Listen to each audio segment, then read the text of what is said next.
नमस्कार दोस्तों, मेरा नाम है विमल सिंह। बालाजी स्टडी अड्डा में आपका स्वागत है।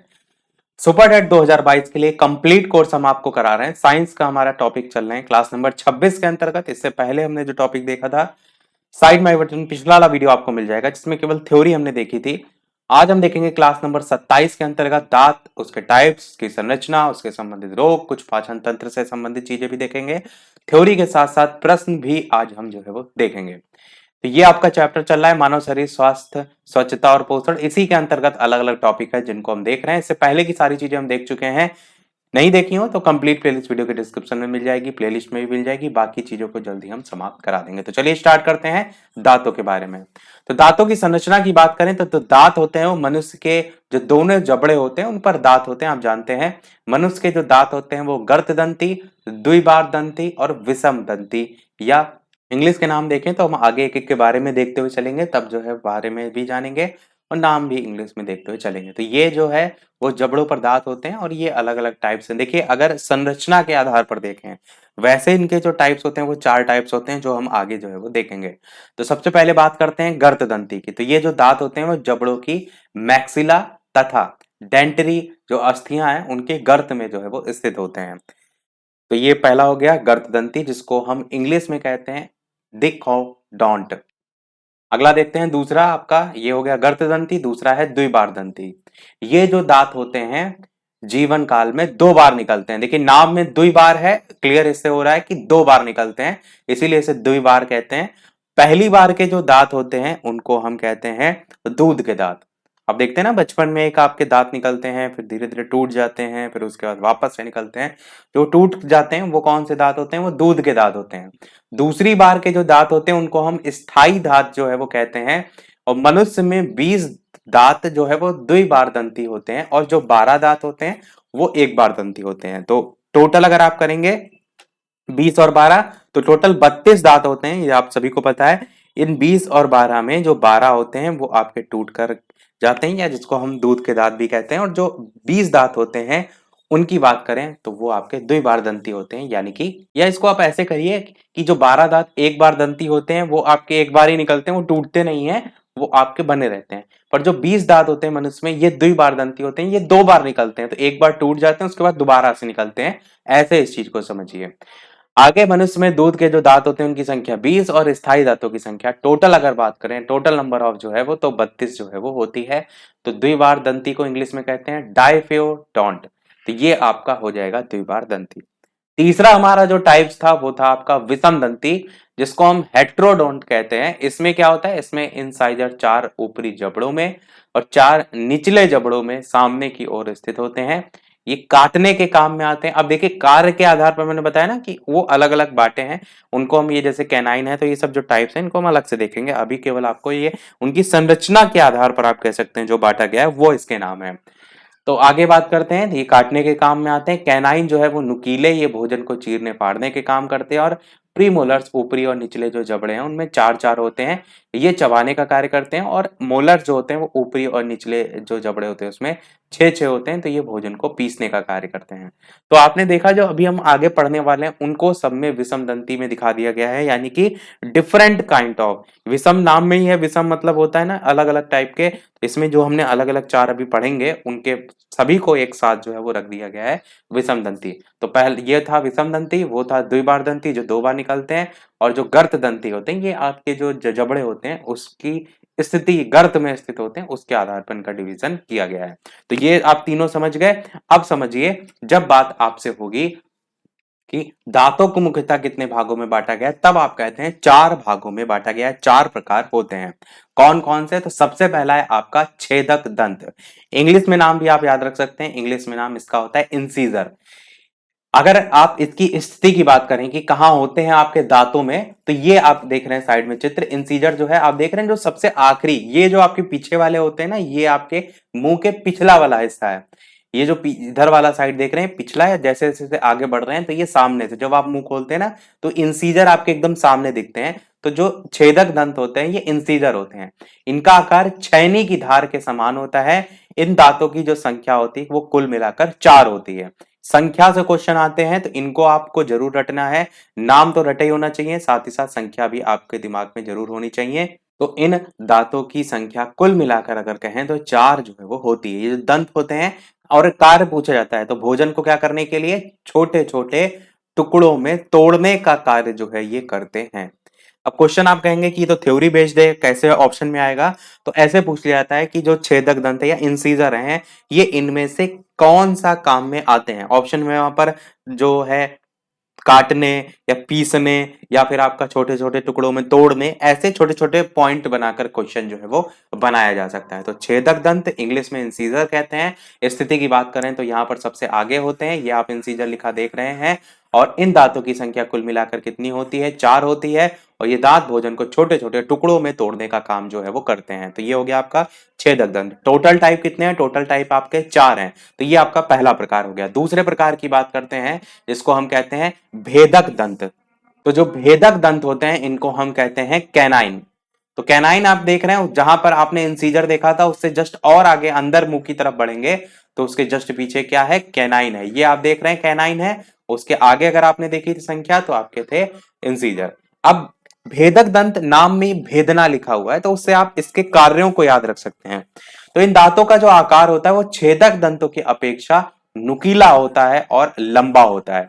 इंसीजर भी आपके देखिए नुकीले थे पर अगर कंपैरिजन करें कैनाइन से तो आपके कैनाइन और ज्यादा नुकीले होते हैं और ज्यादा लंबे होते हैं और ये जो दांत होते हैं ये भोज्य पदार्थ जो है उसमें छेद करके फाड़ने का काम करते हैं। जैसे आप रोटी जो है वो खाते हैं तो जब आप मुंह में रख रहे हैं तो कुछ दांत होते हैं जो उनको पीसने का काम करते हैं, कुछ दांत ऐसे होते हैं जो उनको काटने का। तो वैसे ही आप कार्य के आधार पर देखेंगे तो ये जो है भोज्य पदार्थों में छेद करके फाड़ने का काम करते हैं भेदक दंत। नाम में ही भेद है तो भेद क्या होता है? किसी चीज में भेद करना। जैसे आप तीर चलाते हैं, तीर कमान आप नहीं चलाते मतलब आपने देखा होगा कि तीर चलता है कोई भी हो गया तो वो जाकर किसी चीज में लग जाता है, भेद जाता है यानी कि अंदर जाके धस जाता है तभी तो वो जाकर के लगता है। अगर पेड़ में तीर मारा जाए तो वो क्या होगा? वो भेद जाएगा। तो वैसे ही भेदक से ही नाम में इसका भी है कि छेद करके फाड़ने का काम। थोड़ा सा इससे कार्य को जोड़ सकते हैं। और अगर बात करें इनकी टोटल संख्या की तो देखिए यहाँ चित्र में ही आप देख रहे हैं कि जस्ट एक केवल और केवल एक है यहाँ पर कैनाइन। अब इस चीज को थोड़ा सा समझिए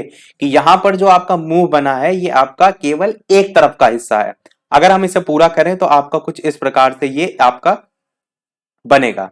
यानी जितने भी दांत आप इधर देख रहे हैं उतने ही दांत आपके इस तरफ भी होंगे। अगर हम ये एक अपना हमारा जो मुंह पूरा खुलता है ना तो ऊपर साइड खुलता है नीचे साइड खुलता है। तो अगर हम केवल नीचे ही साइड को इसको मान लें तो नीचे साइड में जो केवल एक साइड एक हिस्सा है ये उधर के दांतों को गिना रहा है। तो अगर हम केवल कैनाइन की बात करें तो एक कैनाइन अगर यहां है तो एक कैनाइन इसके जस्ट सामने यहां पर होगा। ये केवल मुख का निचला हिस्सा है। अगर ऊपर वाले हिस्से की बात करें तो वहां पर भी ऐसे ही एक और होगा। तो टोटल अगर संख्या कैनाइन की बात करें पूरे मुख के अंदर तो 4 होती है। अगर हम केवल एक हिस्से की बात करें यहां पर जो हम चित्र देख रहे हैं उसके हिसाब से बात करें तो यहां पर केवल एक होती है आपका कैनाइन।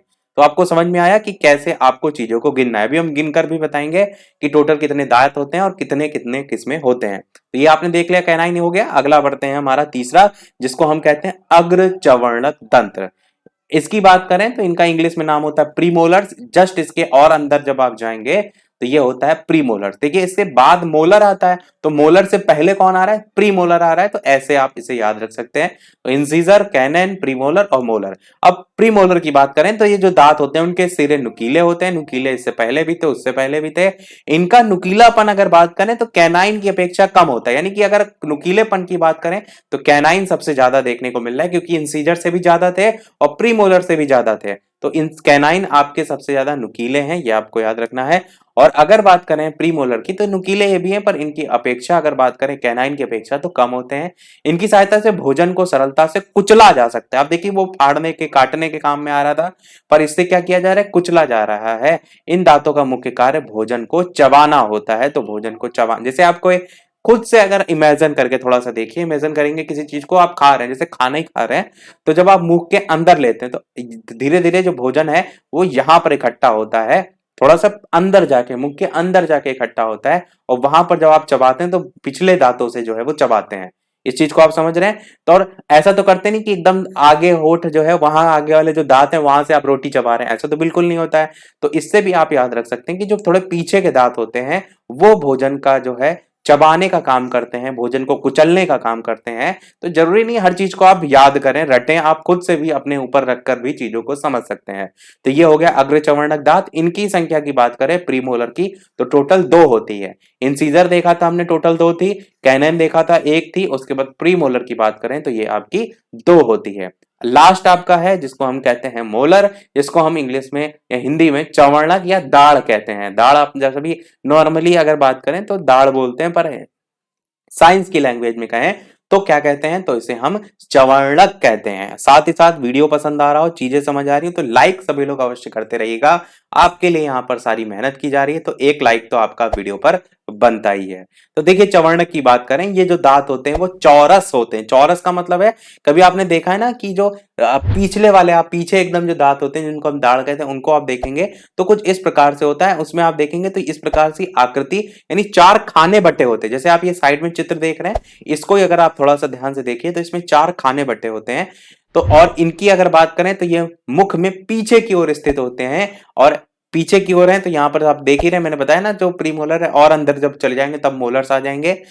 इनके जो सिरे होते हैं वो प्रायः तेज धार वाले होते हैं, और ये दांत अत्यंत मजबूत होते हैं। मजबूती के मामले में सबसे ज्यादा यही होते हैं, इस चीज को ध्यान रखिएगा। जैसे आप कोई ठोस चीज बहुत खा रहे होते हैं तो आगे वाला दांत से नहीं खाते हैं, दाढ़ से खाते हैं।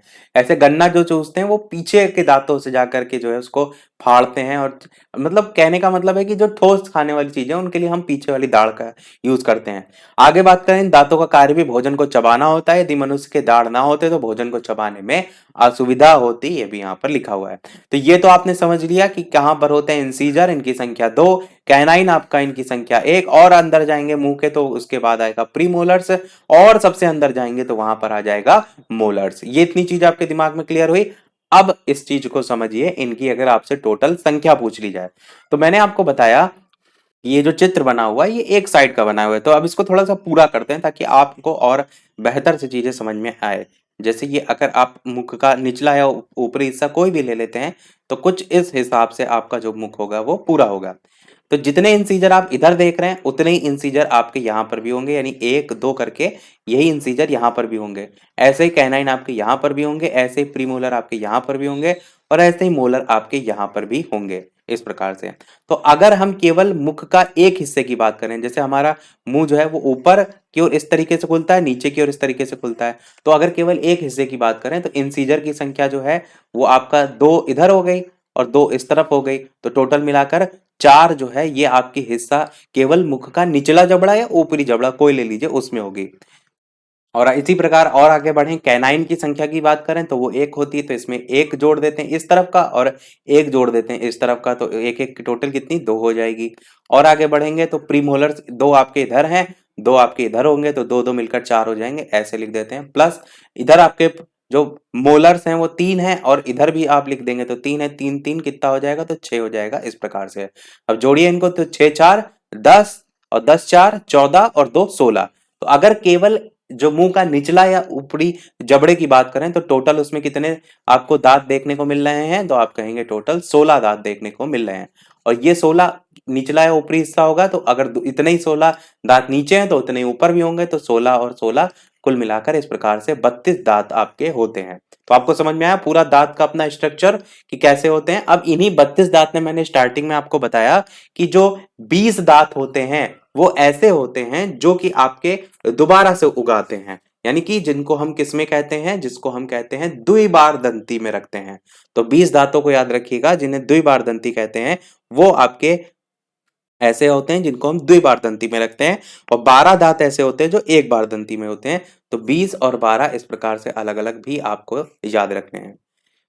तो इतना आपको क्लियर हो गया। अच्छा, इसी को ही थोड़ा सा फॉर्मूले के तरीके से भी कई बार दर्शाया जाता है, इसको भी समझ लीजिए। जैसे हमारा इंसीजर है तो इसको हम लिखते हैं आई से। अगर आपको दर्शाना है तो हम ऐसे दर्शाते हैं कि 2/2। 2/2 का मतलब क्या है, 2 जो है आपके जो दांत हैं इंसीजर में, वो अगर एक ही साइड को आप दर्शाना चाहें तो एक 2 दांत नीचे 2 दांत ऊपर की ओर। अगर हम केवल एक साइड को दर्शाते हैं, ऐसे आई के बाद आपका कैनाइन है तो उसको सी के जरिए दर्शाते हैं, यानी 1/1। इसी प्रकार आपका जो प्री मोलर है उसको पीएम के जरिए 2/2, और जो मोलर है उसको इस प्रकार से 3/3। तो ऐसे करके भी दर्शाया जाता है। बाकी अगर कहीं ऐसा लिखा हो तो आप पहचान जाएं कि वो लिखा क्या है, इसलिए मैंने आपको बता दिया, बाकी आप समझ तो ऑलरेडी गए हैं। चलिए बढ़ते हैं हम आगे दांत की संरचना के बारे में। देखिए, दांत की संरचना को आपको समझना है, दांत से कैसे क्वेश्चन और आते हैं। तो सबसे पहले बात करते हैं जड़ मूल क्या होता है, जिसको हम कहते हैं रूट या और फैंग भी कहते हैं, अधिकतर जगह रूट लिखा देखने को मिलता है। तो जड़ या दंतमूल वह भाग होता है जो मसूड़ों के अंदर स्थित होता है। जैसे आप ये दांत का साइड में जो है वो स्ट्रक्चर देख रहे हैं, तो ये जो दांत का ऊपरी जो सफेद भाग देख रहे हैं, ये क्या है, ये दांत का ऊपर का भाग है जो हमें दिखाई देता है। जो हमें दिखाई दे रहा है बाहर से हम देख सकते हैं, वो दांत का भाग जो कहलाता है वो आपका होता है क्राउन। उसको भी हम संरचना में आगे देखेंगे, परंतु अभी हम जड़ मूल पढ़ रहे हैं। तो जो नीचे वाला हिस्सा आप देख रहे हैं, जो जड़ होता है, जैसे आप एक पेड़ पौधा उगाते हैं तो उसका जो वो भाग जो जमीन में रहता है वो क्या होता है, उसमें जड़ होती है, और ऊपर वाला जो हिस्सा है जिसमें तने पत्तियां रहती है वो दिखाई देता है। तो जो जड़मूल है दांत में, वो वह भाग जो आपका इस प्रकार से नीचे रहता है, जड़ों में जो है वो जिसमें दांत धसा रहता है, उसको हम कहते हैं जड़मूल। तो जड़ या दंतमूल वो भाग है जो मसूड़ों के अंदर स्थित होता है। इंसीजर तथा जो कैनाइन दांत होते हैं उसमें केवल एक जड़ होती है, परंतु और जो अन्य दांत होते हैं और जो दाढ़ होती है उसमें दो जड़ें होती हैं। अब आपको क्लियर ये भी समझ में आ रहा है कि क्यों दाढ़ के जो दांत होते हैं वो और ज्यादा मजबूत होते हैं, क्योंकि उनमें जो जड़ों की संख्या होती है वो दो होती है। इसीलिए आप कोई हार्ड चीज को चबाते हैं, हार्ड चीज को खाते हैं, तो पिछले दांतों से, जिसको हम क्या कहते हैं, मोलर्स कहते हैं, जिसको हम दाढ़ कहते हैं, उनका यूज जो है आप करते हैं। पर और प्रीमोलर का भी यूज करते हैं, क्योंकि दांतों और अन्य लिखी बात लिखा है ना, तो प्रीमोलर और मोलर दोनों में दो जड़ होती हैं, परंतु इंसीजर और कैनाइन की बात करें तो उसमें केवल एक जड़ होती है। तो एक पॉइंट को आप यहां से ये याद रखेंगे। दूसरी चीज अगर बात करें तो साइड में चित्र में आप समझ गए, इस चित्र को हम पूरा अभी डिटेल में देखेंगे। पहले हम पॉइंट की बात जो है वो कर लेते हैं, फिर बात करते हैं ग्रीवा, जिसको हम नेक कहते हैं। तो जो दांत होते हैं उनके मध्य का जो भाग होता है ग्रीवा कहलाता है। ये दंत शिखर और दंत मूल के मध्य में जो है वो पाया जाता है। जो दंत शिखर है ये आपका ऊपर वाला भाग है, जिसको हमने बताया ना ये क्राउन होता है, जो हमें दिखाई देता है, ये होता है दंत शिखर। तो जो ग्रीवा होता है ये दांतों के मध्य का भाग होता है, यानी कि इसके जो यहाँ सेंटर वाला भाग जो ऊपर वाले हिस्से को नीचे वाले हिस्से से जोड़ने का काम कर रहा है, ऐसे आप सिंपल सा याद रख सकते हैं। तो ये दंत शिखर और जो दंत मूल है इसके मध्य में जो है वो पाया जाता है। तीसरा जो आपका है दंत की संरचना में, वो है दंत शिखर, जिसको हमने बताया क्राउन कहते हैं, जो कि ऊपरी वाला हिस्सा है। तो दाढ़ और दांतों के सबसे ऊपरी भाग को हम दंत शिखर कहते हैं। ये आपके क्लियर हुआ। ये मसूड़ों के ऊपर चमकीला सफेद भाग होता है, जो कि आपको दिखाई भी देता है। दांतों के ऊपर एक आवरण चढ़ा रहता है। यहां से क्वेश्चन बहुत पूछा जाता है, जिसको हम क्या कहते हैं, हिंदी में दंत वेष्ट कहते हैं और इंग्लिश में इनेमल कहते हैं। अगर आप इस चित्र में देखेंगे साइड में, तो ये जो है आपका सबसे ऊपरी जो भाग चढ़ा होता है, ये क्या है, इनेमल है। जो सबसे ऊपरी लेयर आप कह सकते हैं, जो आपकी दांत होते हैं उसमें अलग अलग लेयर होती हैं। तो अगर मैं कहूं आपसे कि सबसे दांत के ऊपरी वाली लेयर क्या है, तो वो क्या कहलाएगी, इनेमल कहलाएगी। यानी कि आप दांत को बहुत ज्यादा घिसे जा रहे हैं, तो सबसे पहले जो लेयर कौन सी नष्ट होगी या छीड़ होने के चांसेस बनेंगे, वो आपकी परत होगी इनेमल। तो इनेमल क्या करती है, इनेमल दांतों के ऊपर एक आवरण चढ़ा होता है, एक प्रकार से सुरक्षा का काम करती है। आगे देखते हैं तो ये अस्थि के समान सफेद दिखाई देती है, परंतु इसकी जो रचना होती है वो साधारण अस्थि से भिन्न होती है। यानी होती अस्थि के समान है सफेद, परंतु अगर हम नॉर्मल हड्डी देखेंगे तो उस प्रकार से नहीं होती है। इन दांतों में दरार हो जाने के कारण रदिन या डेंटिन नामक पदार्थ जो है वो नष्ट हो जाता है। अगर किसी प्रकार से आपके जो दांत है उसमें कोई दरार आ गई या उसके ऊपर की लेयर छीड़ हो गई, तो उसके कारण रेदिन हिंदी में या डेंटिन नामक पदार्थ जो है वो नष्ट हो जाता है। यानी कि कौन सा प्रभावित होता है, इस प्रकार से क्वेश्चन आए तो ध्यान रखिएगा। इनेमल मैंने बताया ना, दांतों की रक्षा करने में जो है वो सहायक होता है, इस पॉइंट को ध्यान जरूर रखिएगा। डेंटिन या इनेमल, इनसे क्वेश्चन आपसे यहां से पूछा जा सकता है। आगे बात करते हैं तो इनेमल के बाद कि दांतों के अंदर का जो भाग होता है वो रदिन या डेंटिन नामक पदार्थ से बना होता है। अब सबसे ऊपर की हमने बात की, वो आपका था इनेमल। अब इनेमल नष्ट अगर हो जाए तो आपका उसके अंदर का भाग क्या है, तो वो है डेंटिन। जैसे मैं आपसे कहूँ ना, एक एक लेयर होती है, जैसे आपका पूरा शरीर है तो उस पे अलग अलग लेयर चढ़ी हुई है, या जैसे एक वायुमंडल की परतों को आप देखते हैं तो पूरी अलग अलग लेयर है। अगर आप ऊपर से नीचे आ रहे हैं या नीचे से ऊपर जा रहे हैं तो एक एक लेयर से होकर गुजरेंगे। अगर क्षोभ मंडल से आप गुजरते हैं तो उसके बाद अगली परत आएगी, फिर उसके बाद अगली परत आएगी। वही चीज यहाँ भी है कि अगर इनेमल आपके दांत में नष्ट हो गई तो उसके और अंदर कौन सी परत होती है, वो होती है आपकी डेंटिन। तो वही चीज मैंने बताया कि अगर दांतों में कोई प्रकार का दरार हो जाए तो वो आप डेंटिन नामक पदार्थ जो है वो फिर नष्ट हो जाता है, जो इनेमल के अंदर होता है। तो ये इनेमल के बाद आता है दांतों के अंदर। और दांतों के मध्य की अगर बात करें तो दंतकोष भी जो है वो पाया जाता है, और इसके अंदर एक प्रकार का मज्जा भी जो है वो भरा रहता है। अब इतना आपने देख लिया, अब थोड़ा सा इस चित्र को एक बार पूरा देख लेते हैं, क्योंकि बाकी थ्योरी बेस्ड वाली चीजें हमने देख ली जो भी संरचना में हो सकता था। तो मैंने बताया सबसे ऊपर वाली परत इनेमल, ये आपको क्लियर हो गया। डेंटिन उसके अंदर वाली, अगर ऊपर वाला नष्ट हो जाएगा तो नीचे वाला जो भाग होगा वो भी नष्ट हो सकता है। तो डेंटिन आपका उसके अंदर की होती है। डेंटिन के अंदर और अगर आप जाएंगे तो यहां पर होता है पल्प। पल्प के और अगर अंदर इधर साइड का अगर जो संरचना है, इस प्रकार से नसें आप देख रहे हैं ना, इधर में देखेंगे तो इसमें होता है गम। जो ये अंदर का बीच वाला भाग होता है हिस्सा, इसे हम सेमेंटम कहते हैं। ये जो है जिसमें धंसा रहता है उसमें बोन में, तो ये आपका हड्डियों में इस प्रकार से धंसा रहता है। ये जो आपकी ब्लड वेसल होती हैं और ये आपकी नर्व होती हैं। तो इस प्रकार से आप देखते नहीं, कहते हैं दांतों में झंझनाहट हो रही, नसों में झंझनाहट हो रही, तो वो सारी चीजें इस प्रकार से आपकी जुड़ी होती हैं। तो एक बार अगर आप चित्र को ध्यान से देखे रहेंगे तो कैसा भी क्वेश्चन घुमा फिरा के आए आप आसानी से कर ले जाएंगे। तो आपको क्राउन समझ में आ गया, आपको रूट समझ में आ गया, आपको पूरा चित्र समझ में आ गया होगा। आगे बढ़ते हैं दांतों के क्षय होने और उसके देखभाल के संदर्भ में।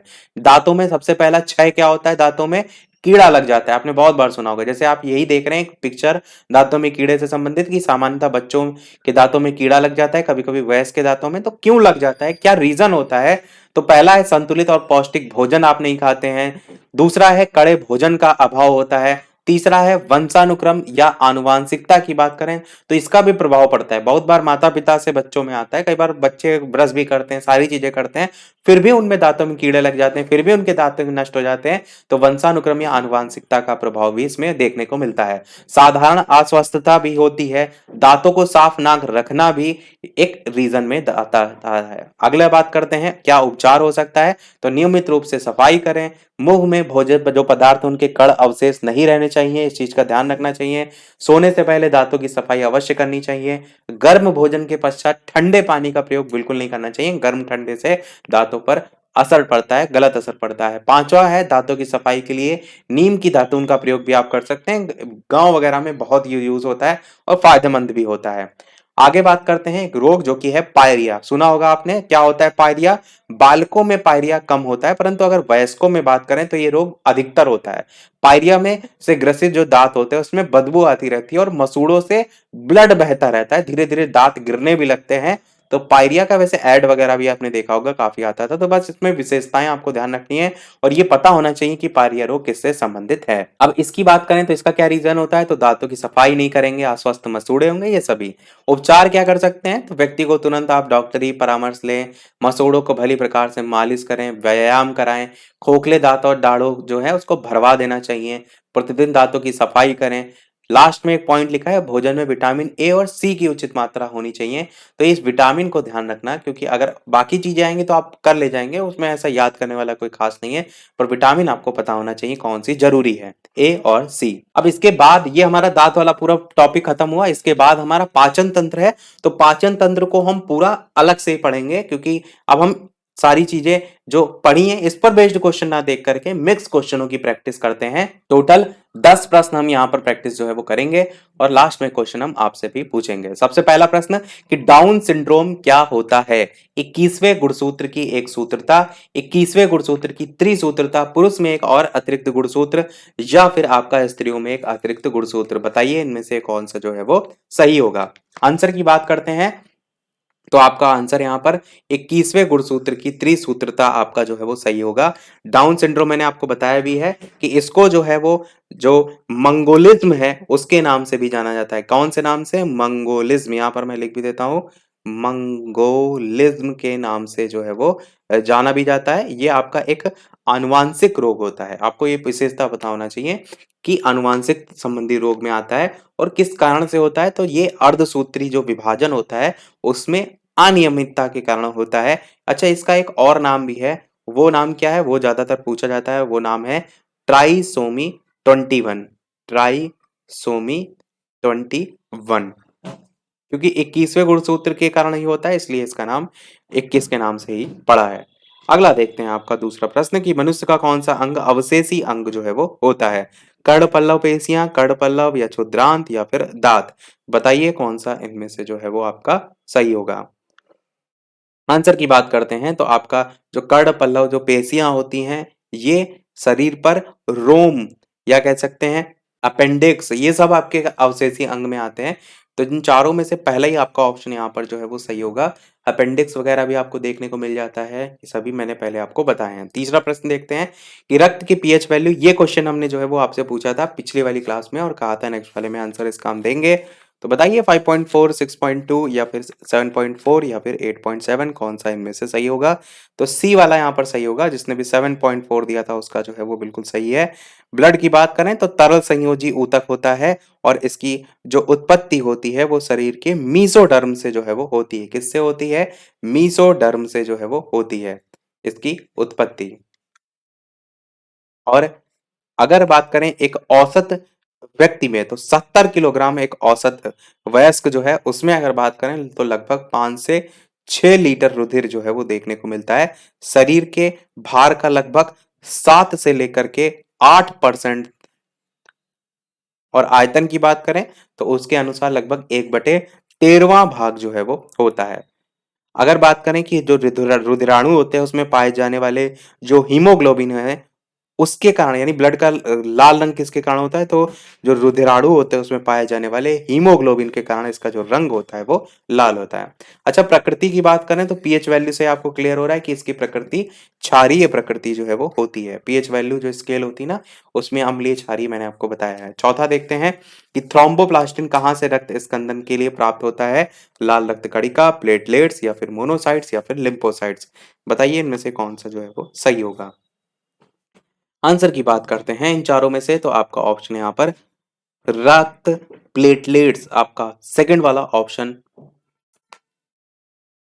सही होगा। ऑप्शन नंबर बी वाला, रक्त प्लेटलेट जो कोशिकाएं होती हैं यही आपका थ्रोम्बोप्लास्टिन जो है इसका स्राव जो है वो करती हैं, और साथ ही साथ फाइब्रिल का जो है वो निर्माण का काम भी जो है वो करती हैं। फाइब्रिल का जो है वो निर्माण भी जो है ये करती हैं। और इसका प्रभाव क्या देखने को मिलता है, इसमें क्या होता है, जो रक्त कणिकाएं होती है वो फंस जाती हैं, जो ब्लड आपका बहता रहता है ना उससे ये ब्लड रुक जाता है। इसी को हम रक्त का स्कंदन के नाम से जो है वो जानते हैं। इसके अलावा टाइप्स की बात करें तो आपने लिम्फोसाइट, मोनोसाइट यहाँ पर जो ऑप्शन बी में देखे हैं, ये आपके किसके टाइप होते हैं बताइए। लिम्फोसाइट और मोनोसाइट ये आपके श्वेत रक्त कणिकाओं के, ये जिसको हम WBC कहते हैं, श्वेत रक्त कणिकाएं जो है इसके जो है वो भाग होते हैं, इसके जो है वो प्रकार जो है वो होते हैं। अगला देखते हैं आपका पांचवा कि एचआईवी मुख्यतः संक्रमित होता है साइटोटॉक्सिक टी लिम्फोसाइट्स, सहायक लिम्फोसाइट्स, किलर लिम्फोसाइट्स या कोशिका मध्यस्थ टी लिम्फोसाइट्स, कौन सा इनमें से जो है वो सही होगा। एचआईवी किससे संक्रमित होता है। आंसर की बात करते हैं तो एचआईवी की फुल फॉर्म पता होना चाहिए, ह्यूमन इम्यूनो डिफिशियंसी वायरस। और आंसर की बात करते हैं तो बी वाला यहाँ पर सही होगा, यानी कि सहायक लिम्फोसाइट्स जिसको हम कहते हैं, ये आपका जो है वो सही होगा। सबसे ज्यादा यहाँ से क्वेश्चन क्या पूछा जाता है कि प्रभाव किस पर डालते हैं, तो प्रतिरक्षा तंत्र पर प्रभाव जो है ये डालते हैं। और एचआईवी जो है ये सहायक लिम्फोसाइट्स कह लीजिए या सहायक टी कोशिका कह लीजिए, टी कोशिका करके भी लिखा रहता है, तो इनको जो है वो संक्रमित करता है। अगला देखते हैं छठा कि स्कर्वी रोग किसकी कमी के कारण होता है, डी, के, सी या ए, बताइए कौन सा विटामिन जो है वो सही होगा।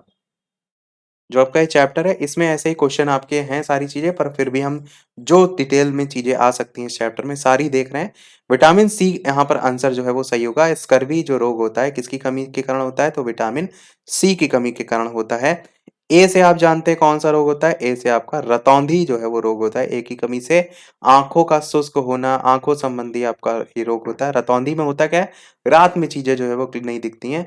अगर बात करें विटामिन के की, तो ये आपका जो है वो जो ब्लड का थक्का नहीं जमता है उससे संबंधित होता है आपका विटामिन के। और विटामिन डी जो है ये आपका रिकेट्स नामक रोग जो है उससे संबंधित होता है। और विटामिन डी आपका सूर्य का जो प्रकाश है इसका सबसे अच्छा स्रोत है, प्राकृतिक स्रोत भी आप जो है वो कह सकते हैं। अगला देखते हैं आपका।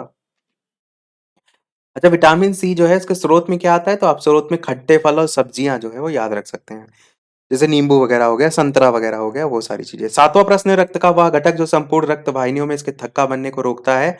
एंटीबॉडी, हिपैरिन, थ्रोम्बिन, हीमोग्लोबिन, तो बताइए कौन सा इनमें से जो है वो सही होगा। रक्त का वह घटक जो संपूर्ण रक्त वाहिनियों में इसके थक्का बनने को रोकता है। आंसर की बात करते हैं तो आपका ऑप्शन हिपैरिन जो है वो आपका बिल्कुल सही होगा। रक्त का वो घटक जो संपूर्ण रक्त वाहिनियों में रक्त का थक्का बनने को रोकता है उसको हम कहते हैं हिपैरिन।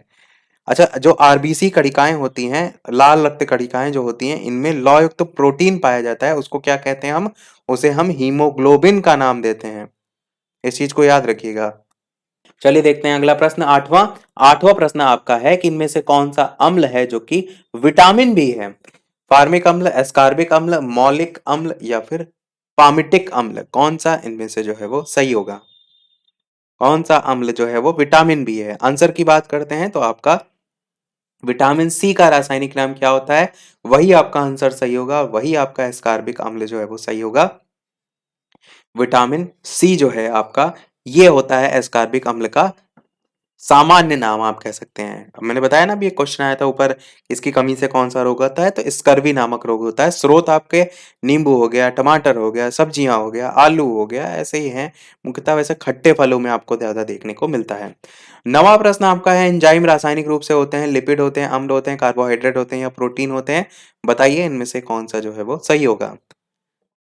आंसर की बात करते हैं तो एंजाइम रासायनिक रूप से जो है वो प्रोटीन जो है आपके होते हैं। एंजाइम की जो सूक्ष्म प्रक्रिया होती है उसमें भाग लेने वाले पदार्थों में से कोई एक के साथ मिलकर इसे क्या करते हैं, ये सक्रिय बनाते हैं। और अगर जो एंजाइम है उसके पीएच वैल्यू की बात करें या पीएच से संबंधित, तो जो एंजाइम होते हैं वो अपने एक पीएच मान के माध्यम से ही जो है वो कंप्लीट होते हैं, पूर्ण होते हैं। इसे भी आप याद रख सकते हैं। अगला और इस वीडियो का लास्ट प्रश्न देखते हैं। मैंने बताया ना, स्टार्टिंग में 10 प्रश्न हम देखेंगे और लास्ट में क्वेश्चन हम आपसे भी पूछेंगे कि लैंगरहैंस की जो दीपिकाएं होती हैं वो किस में पाई जाती हैं, अमाशय में, यकृत में, अग्नाशय में या फिर हृदय में। तो बताइए इनमें से कौन सा सही होगा। साथ ही साथ चैनल पर नए हो तो सब्सक्राइब करके अवश्य जुड़ जाइएगा, और वीडियो अभी तक आपने लाइक ना किया हो तो लाइक, शेयर और सब्सक्राइब जरूर जो है वो करते रहिएगा। और जो आप यहाँ पर वीडियो देख रहे हैं इसकी लाइव टाइमिंग क्या है, तो इसकी लाइव टाइमिंग जो है वो शाम के 8 बजे की है। तो लाइव आकर भी वीडियो आप जो है वो देख सकते हैं, जो टॉपिक वाइज वीडियो हम देख रहे हैं उसके लिए। और जो दोपहर की 3 बजे वाली लाइव टाइमिंग है उसमें हम प्रश्नों की प्रैक्टिस जो है वो कर रहे हैं। तो आंसर की बात करते हैं, इन चारों में से लैंगरहैंस की जो दीपिकाएं हैं किसमें पाई जाती हैं, तो आप सभी जानते हैं अग्नाशय में जो है वो पाई जाती हैं। अग्नाशय में एक विशेष प्रकार की कोशिकाओं के समूह बिखरे रहते हैं, तो इन्हीं को हम क्या कहते हैं, लैंगरहैंस की दीपिकाएं जो है वो कहते हैं। और एक प्रश्न आपका बहुत ज्यादा पूछा जाता है, उसको तो आपको एकदम दिमाग में रट के रखना है, क्या कि जो लैंगरहैंस द्वीप की जो बीटा कोशिकाएं होती हैं इनसे जो है वो इंसुलिन का स्रावण होता है। यहां से क्वेश्चन बहुत बार रिपीट हुआ है तो जरूर ध्यान रखिएगा।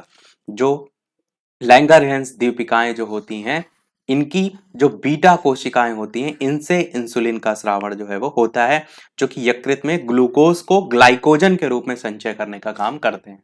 क्या करते हैं ये जो है वो यकृत में ग्लूकोज को ग्लाइकोजन के रूप में संचय करने का कार्य जो है वो करते हैं। तो इस पॉइंट को जरूर ध्यान रखिएगा। सभी प्रश्न हमारे समाप्त। अब एक प्रश्न आपके लिए भी, जैसे कि सभी वीडियो में हम आपसे एक ना एक प्रश्न पूछते हैं, तो इस वीडियो का आपके लिए प्रश्न है जिसका आंसर वीडियो के मेन कमेंट में टाइप करके आपको बताना है कि वह ऊतक जो एक हड्डी है, अस्थि को दूसरी हड्डी से जो है वो जोड़ता है, वो क्या कहलाता है।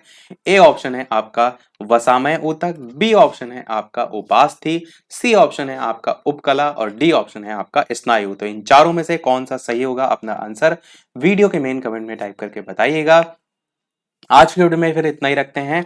इससे पहले के वीडियो ना देखे हों तो इसी प्रकार टॉपिक वाइज पूरा कोर्स हम आपको करा रहे हैं। प्लेलिस्ट में जाकर सारी चीजें आप देख सकते हैं। अभी आपके पास समय है जब प्लेलिस्ट को आप आसानी से चीजों को याद रख सकते हैं। तो आज के वीडियो में इतना ही रखते हैं, फिर मिलते हैं अगले वीडियो में। तब तक के लिए नमस्कार, जय हिंद।